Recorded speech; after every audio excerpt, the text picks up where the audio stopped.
guess.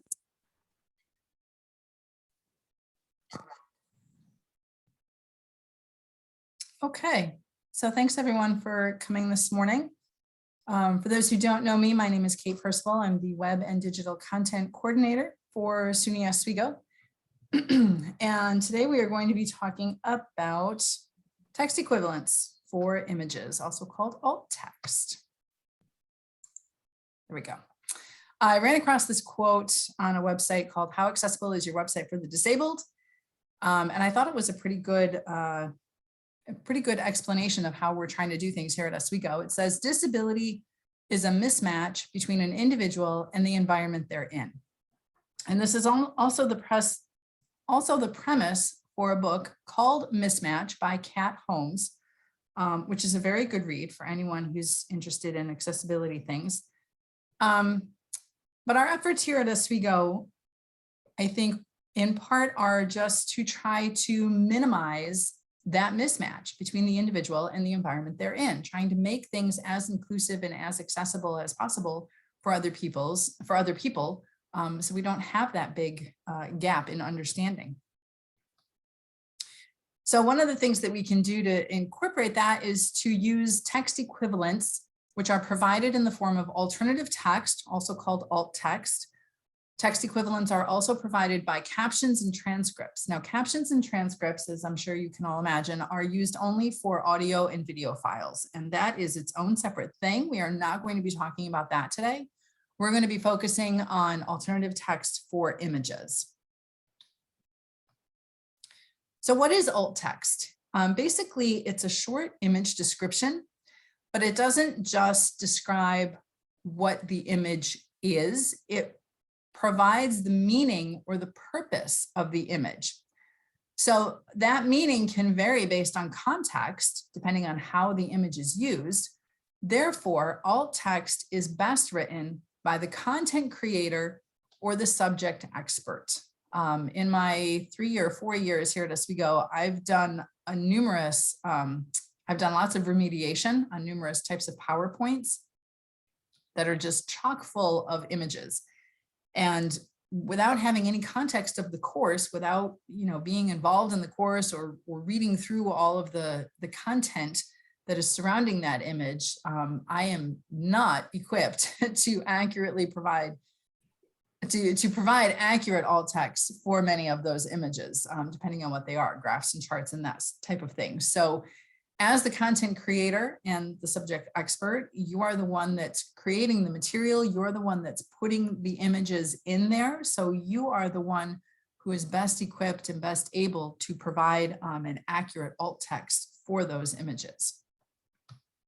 One good question to ask yourself as you're using images throughout your materials, if this picture was not there, if you couldn't use this picture, what text would you put in its place? And alt text is handy, it's useful, beneficial to people with disabilities who are using screen readers, but also we've all been in this position where the Wi-Fi is down or something happened, you can't connect and all of your images come up as broken links, right? So it's not only for people with disabilities, but using these different accessibility practices helps a wider audience of general people.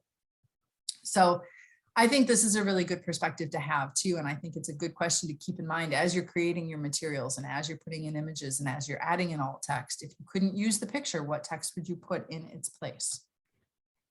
So why use alt text? Well, as I just mentioned briefly, it benefits a greater audience.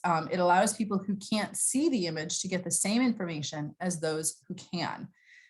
It enhances the experience for people who use screen readers, and it provides meaning and or purpose for the image. And according to the WCAG standards, which are the Web Content Accessibility Guidelines, alt text is required for all non-text elements.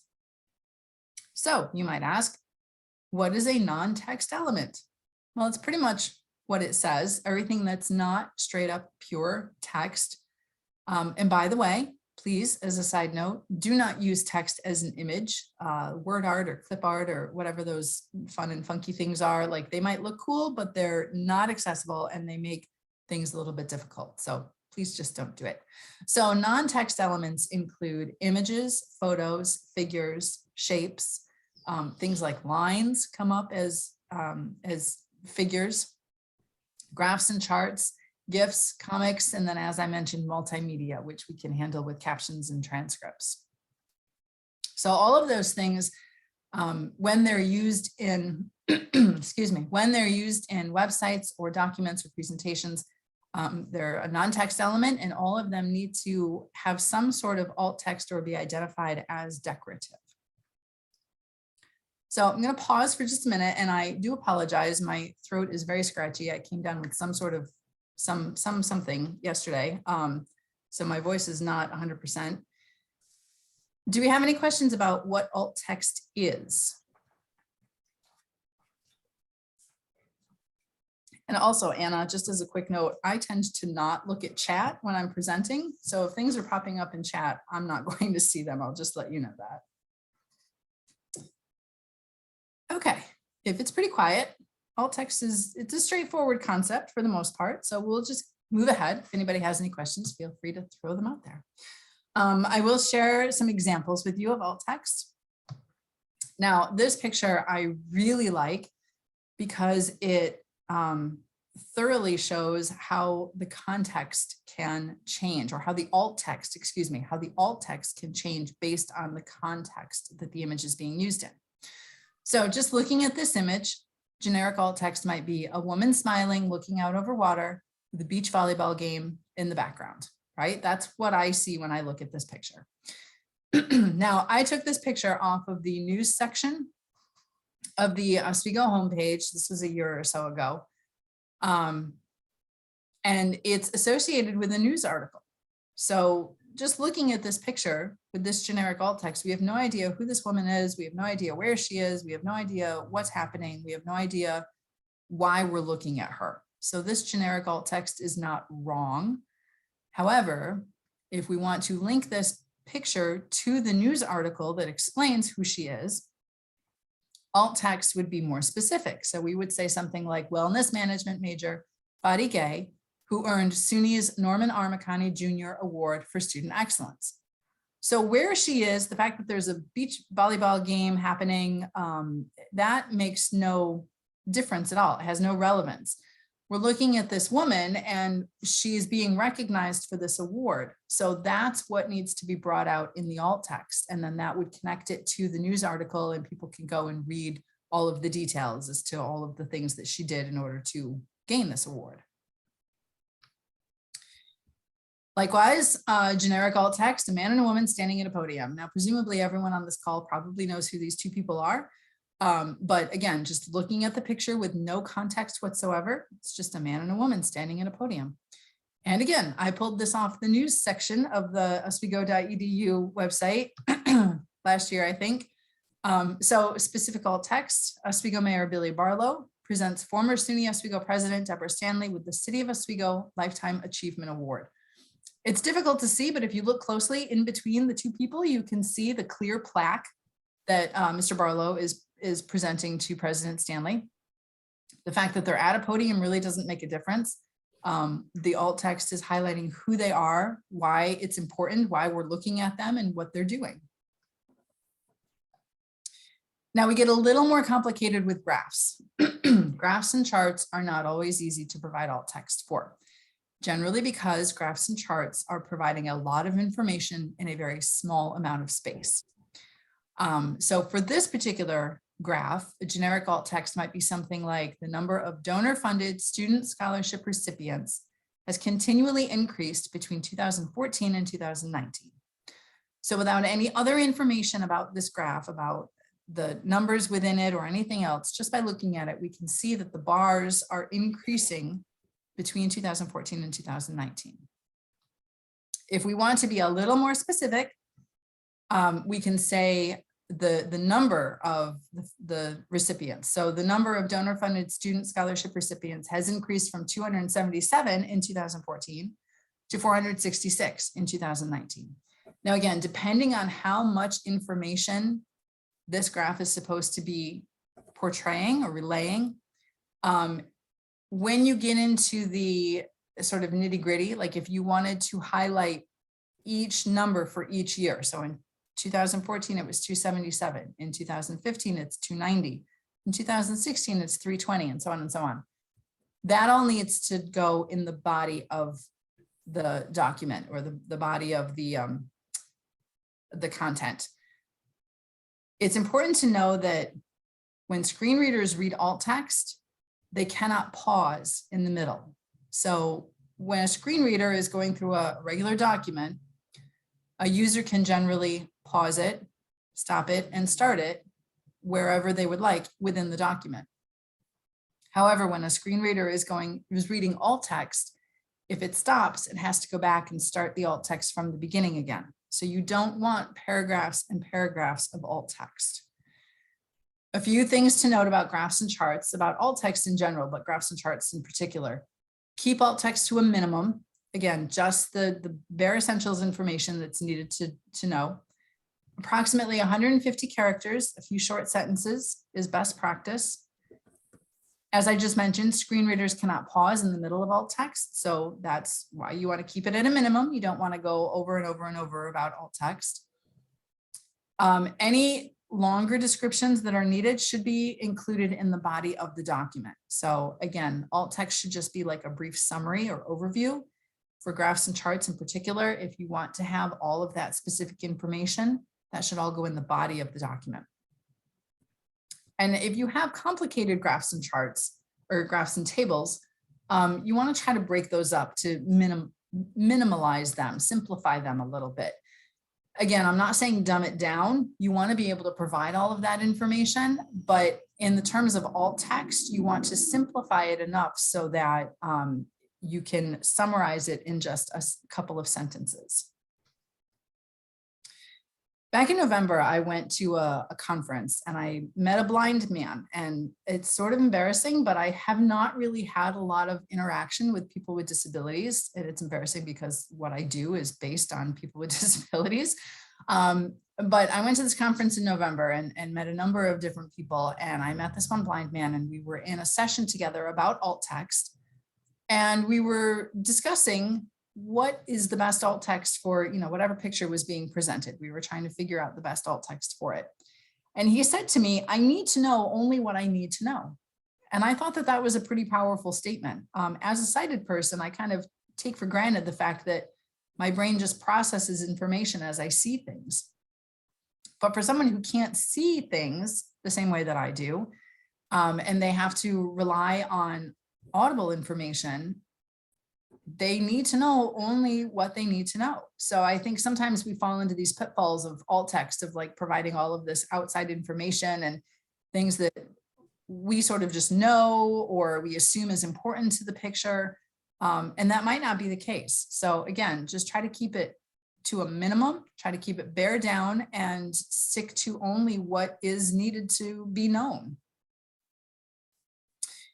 So, all right, a little bit of audience participation. And again, I'm not looking at chat, so I would ask that you guys are welcome to unmute yourselves and just shout out answers.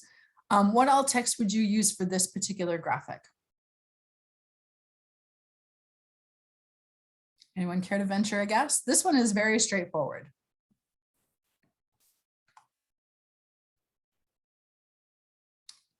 Logo of the State University of New York at Oswego.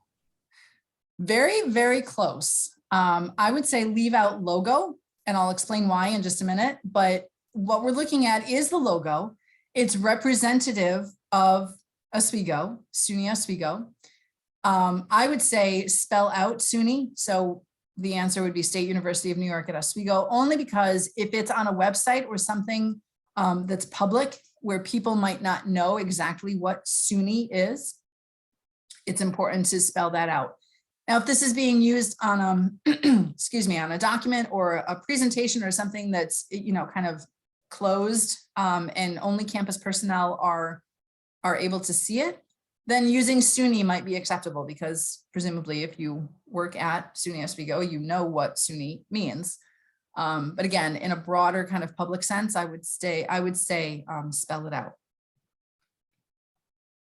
All right, any ventures on this next one? We've got 4 very popular social media icons. Anyone care to guess how we might tackle these? You just said it, social media. I did. I think the way that I'm approaching it, I think there are 3 basic answers. There's the super generic one. So right now, those are 4 individual pictures on my screen, and therefore I would need to provide 4 separate alt texts for them.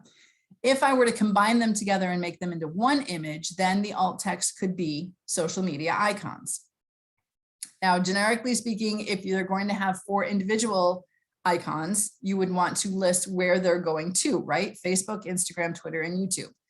Now, presumably, when these icons are used, they link to somewhere else. Generally, when they're on a web page or even in a document or some sort of content, right? They link out to another page. So if that's the case, you want to tell the audience where they are linking to. So for example, you would want to have alt text for the Facebook icon as SUNY Oswego's official Facebook page, or, follow SUNY Oswego on Instagram, or Oswego's official YouTube channel, or something like that. But you want to describe what they're representing. So it's the Facebook icon, but if it's linking out to a specific page, you want to tell the audience what that page is. All right, do we have any questions about how to write alt text? I do have a question. Yes. You said best 150 characters. Mhm. Most of the time, I think actually, at least in biology, this may not be enough to actually give a good description and context of figures. We have a lot of figures in biology. Yeah, 150 characters is not, it's not a hard set rule. It's just kind of a guideline. And yes, biology was one of those courses, was one of those fields where I had a PowerPoint and I'm like, I have no idea what this picture is supposed to represent.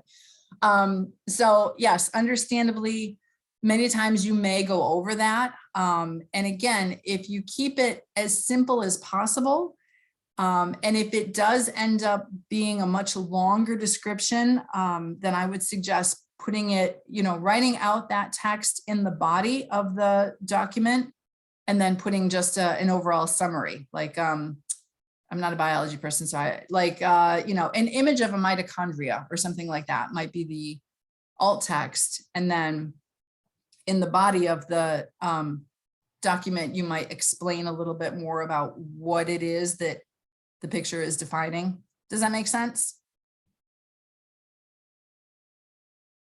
Yeah, 150 characters might seem low.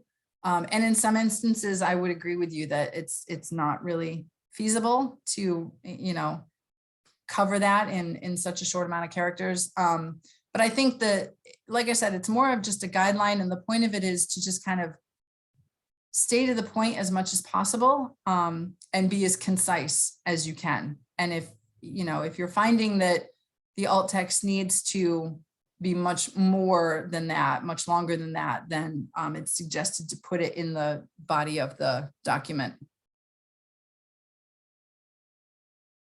Any other questions about how to write alt text? I think you already answered it, but I struggle with like paintings and like really detailed graphic images. And so I have just been labeling it the artist, the medium, and then the art. And I usually deal with native artists, and then where that native person is from.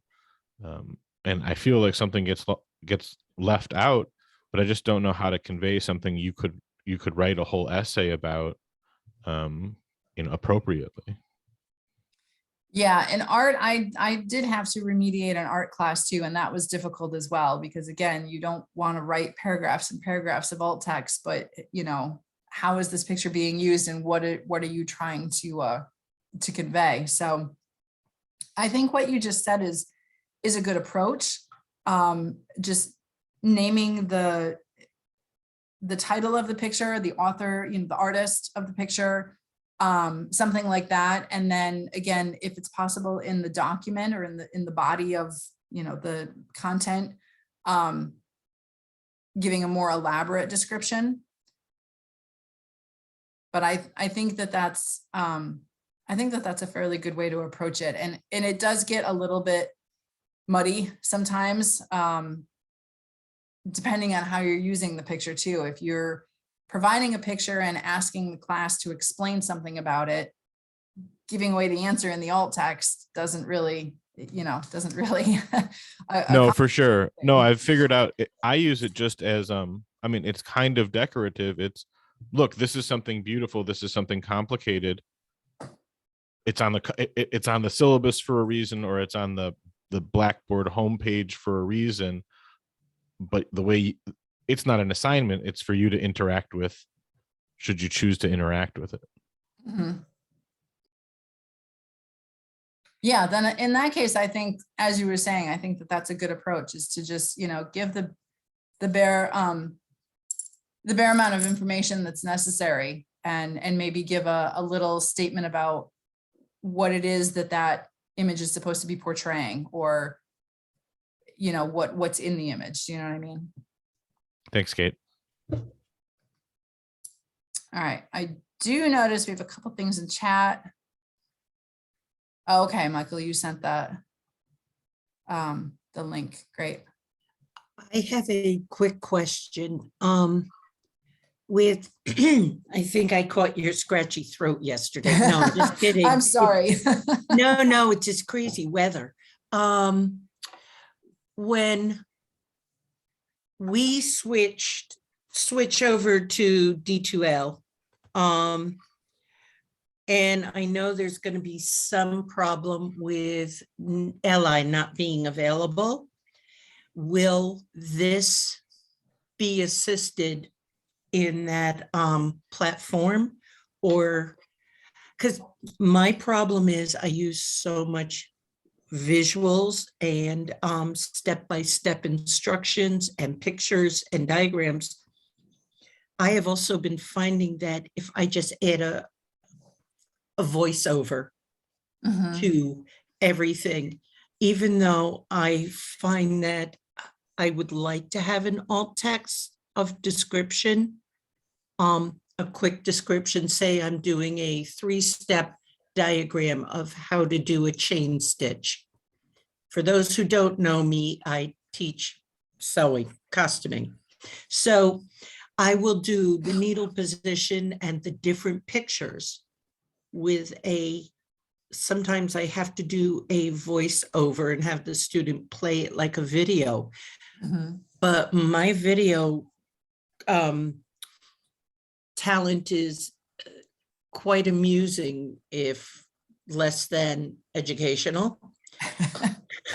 So, hey, I just sew the costumes. But with alt text, I love that idea, and just keeping each description to 150 characters might work. Or should I, I'm worried about, I finally have Blackboard down, and now that we're going to another platform, and I've heard at a couple of these sessions now that it's a good platform for accessibility, but they don't know what it has to offer yet for everything that Ally does for us. Yeah, unfortunately, I don't have much more of an answer than what you just said. I have not played with D2L at all, so I haven't even had the chance to be in there to look at things. What I do understand is that it does have more accessibility features than Blackboard does. And as far as I understand, and this may have changed, but I thought that Ally would be available with Brightspace. But again, I am sort of out of the loop on that, so I'm not sure. That could be wrong. So I don't really know. Unfortunately, I don't have an answer to that part of the question. I hope to get in there and play around and in a little bit of the space and see what it's like. And I hope that it is more accessible than Blackboard is or was, because that was a little annoying.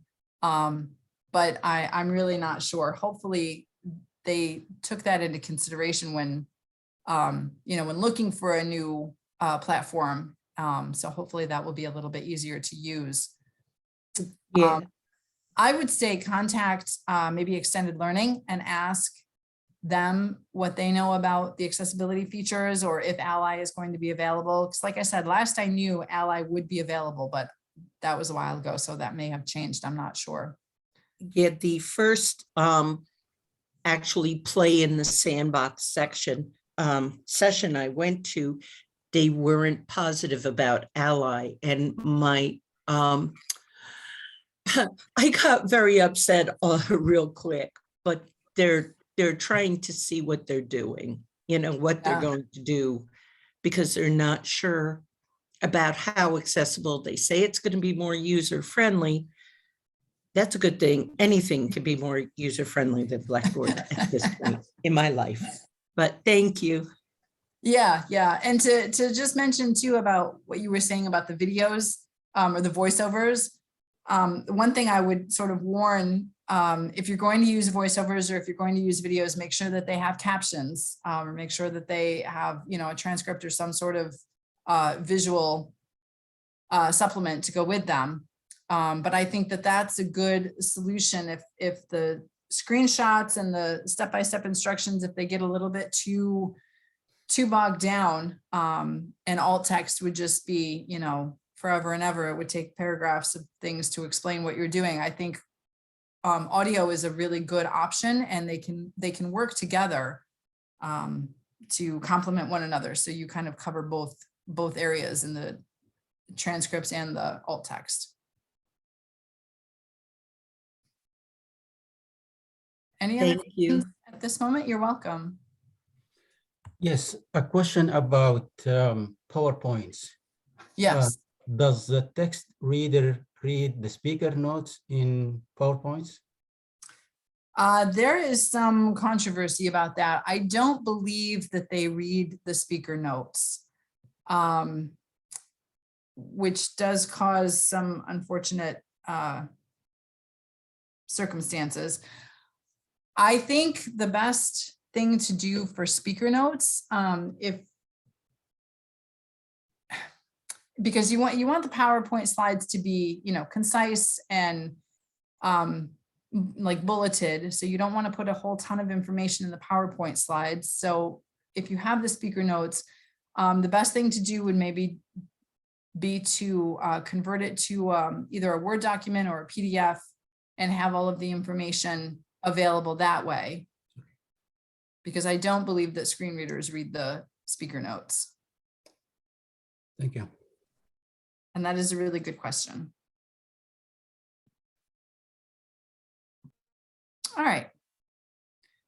So we'll move ahead just a little bit. I'm going to quickly go over, there we go.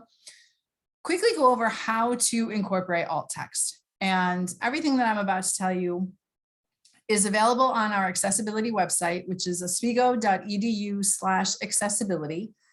We do have a written and video tutorials page, and you can choose your application. We have Microsoft Word, Google, PowerPoint. We even have InDesign up there. So we try to cover a lot of the major applications.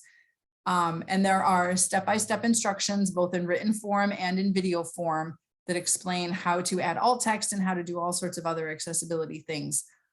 So I just wanted to put that out there. I'm going to go over how to add alt text, but please don't freak out if you don't remember it, because it's in the website and you can go get it there. But I just kind of wanted to give you a baseline of adding alt text is fairly easy.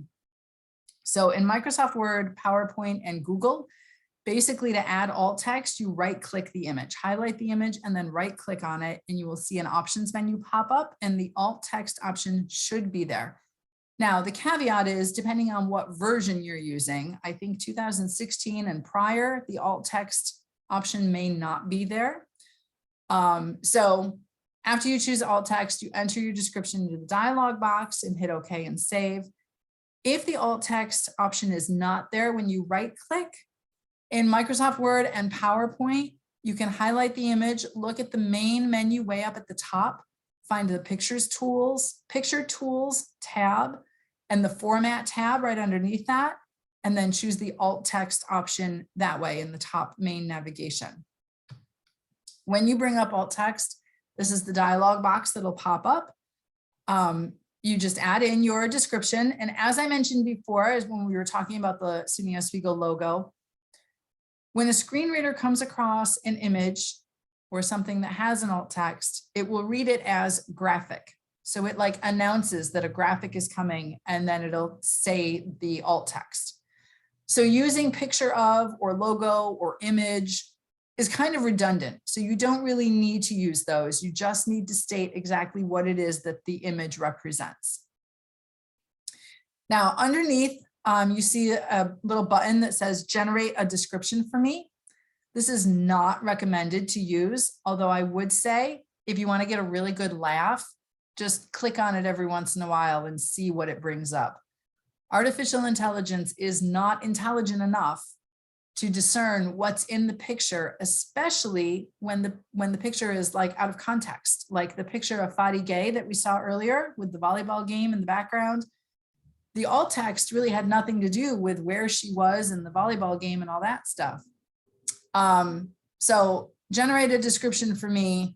It's good for a laugh, honestly, but please don't use it because it just will not bring up anything usable. And then the mark as decorative box down at the very bottom.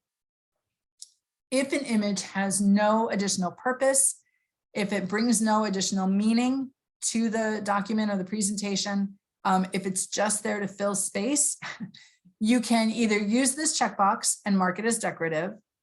I would also suggest really think critically about why it's there. If it's only there to fill space, I would suggest removing it.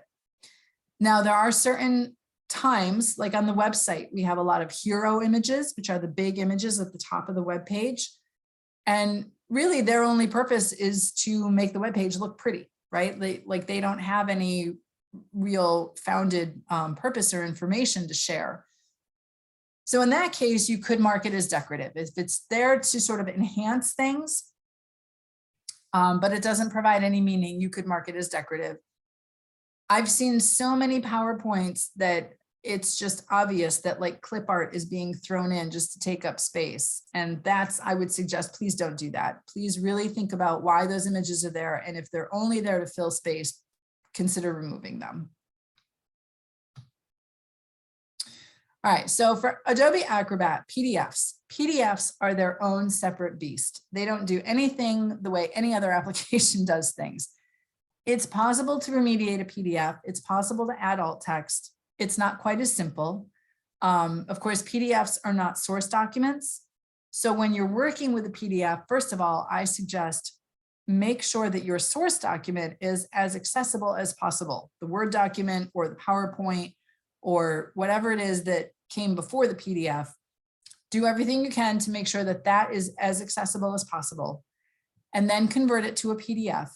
If you do need to go back and add alt text, the easiest way to do it, first of all, I should say you need to be using Adobe Acrobat Pro. The reader version will not remediate anything. It's only for reading. So if you want to do any editing or remediating on a PDF, you need to have the Acrobat Pro version. So if you open the Tools tab and find the accessibility icon, and then you can choose Set Alternative Text, and a little dialog box will pop up and you can add alt text for each image. And I have a little video, I think it's less than a minute, that I can play. And again, this is an excerpt from the PDF video series on the tutorials page. So if you want to go back and find this again, you can play this again. So I'll just play this really quick and walk through how to add alt text in a PDF. To enter alt text, open the accessibility icon and then select Set Alternate Text. You'll get this message that says Acrobat will detect all figures and display any alt text. So click OK. Each image in the document will be highlighted, and you can add or modify the alt text as necessary. For this logo of the State University of New York at Oswego, the alt text describes what it's representing, so we'll just move ahead. And for my image of the dog, we'll add in an alt text that says a dog standing on top of a mountain. If an image or element is purely decorative and adds no additional meaning, You can use this checkbox, decorative figure. Once you've finished adding in all your alt text, hit Save and Close.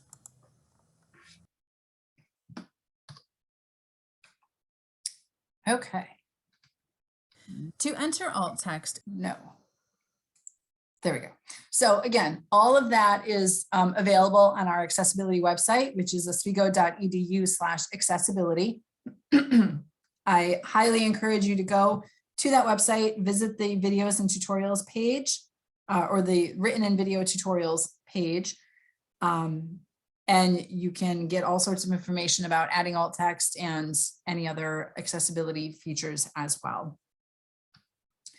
So do we have any questions about how to add alt text? And I will say this straight out. I really don't want to go into a whole lot of details about it because it can get very, it can be a little bit bogging down to describe it, but I highly suggest going to the videos of the written tutorials. But does anyone have any general questions about how to add alt text?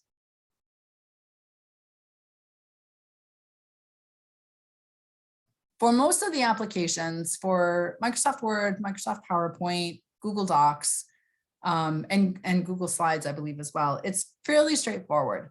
Adobe PDF gets a little bit more complicated, as I said, but it's also workable. It's not out of the question.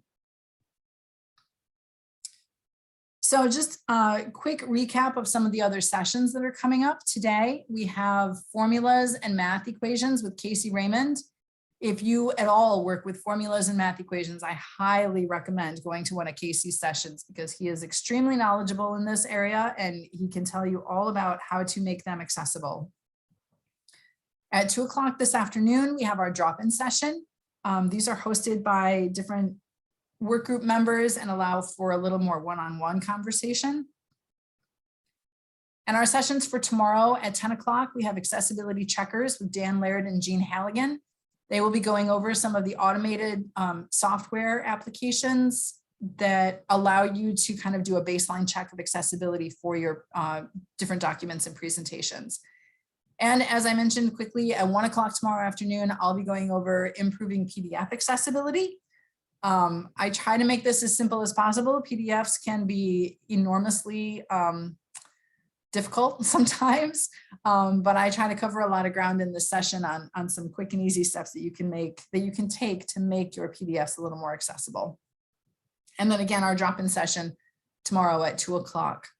The daily drop-ins will happen every day throughout the winter breakout. So they go today and tomorrow, and then all of next week as well. Held at 2 o'clock every day. They're hosted by members of the work group and former accessibility fellows.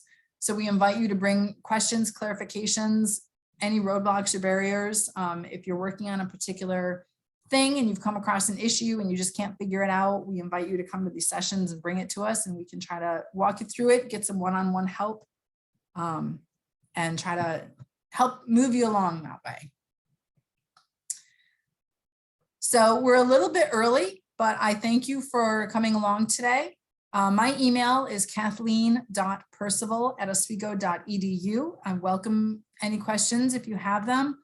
Of course, the accessibility website that I've promoted a number of times as well. We have a lot of information on there. We have some FAQs, all the written tutorials and everything else. So I definitely encourage you to go visit that website and pull out as much information as you can. Does anyone have any other questions at this time? I'm happy to try to answer any last minute thoughts or questions. Yes.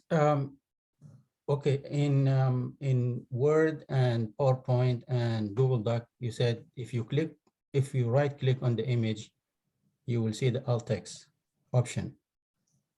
Usually, depending on what version you have. Right. So right now, actually, I did click and I did not see it. So, and you said something else. If you do not see it, then what else? You can go up to the top menu. Oh, right here. Go up to the top navigation menu. And once the picture is highlighted, you should see a picture tools tab. okay. And then you can find the format tab and the alt text option should be in there. All right. Thank you. All right. You're welcome.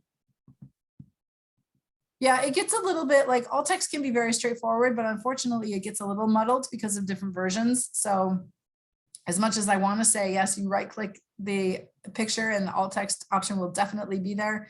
Unfortunately, that's not the case. So we have to find a couple different workarounds. But again, if you are working through these things and you ever come across something where in the tutorial or whatnot in your notes, whatever, you say, oh, it should be here if I do this and it's not there, feel free to shoot me an email or welcome to contact any of the work group members and ask these little questions, because like I said, it's not always 100% straightforward because of the different versions and things.